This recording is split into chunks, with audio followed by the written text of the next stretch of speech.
بسم اللہ الرحمن الرحیم۔ السلام علیکم دوستو، نبی کریم صلی اللہ علیہ وآلہ وسلم فرماتے ہیں انسان خدا کا اور خدا اس کا راز ہے۔ سچی اور میٹھی بات بھی ایک صدقہ ہے۔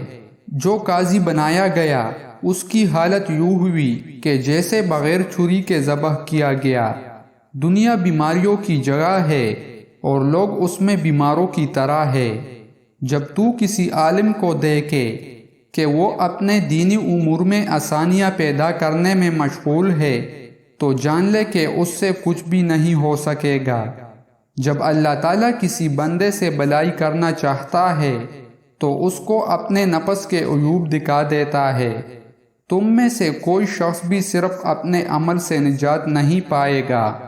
خواہش، نفس اور شہوت ابن آدم کی سرشت میں رکھ دی گئی ہے۔ خواہش کا چھوڑ دینا بندہ کو امیر کر دیتا ہے اور اس کی پیروی کرنا امیر کو اسیر بنا دیتا ہے۔ اگر تم اللہ کو پہچان لیتے جیسا کہ اس کے پہچاننے کا حق ہے تو سمندروں پر پاؤ پاؤ چلتے اور تمہاری دعا سے پہاڑ اپنی جگہ سے ہل جاتے۔ پیل بد سے پشیمانی توبہ ہے۔ ایک ساتھ کی محبت کا حق ہمیشہ دوست کے حق میں دعائے خیر کرتا ہے، اور برا ہے وہ دوست کہ تجھے اس کے ساتھ مدارات سے زندگی بسر کرنا پڑے۔ شیطان اکیلے آدمی کے ساتھ ہوتا ہے اور دوست سے وہ دور ہو جاتا ہے۔ حکمت مومن کی کوئی ہوئی چیز ہے، جہاں پائے وہ اس کا سب سے زیادہ مستحق ہے۔ جھوٹ بھی دراصل منافقت ہی کا حصہ ہے۔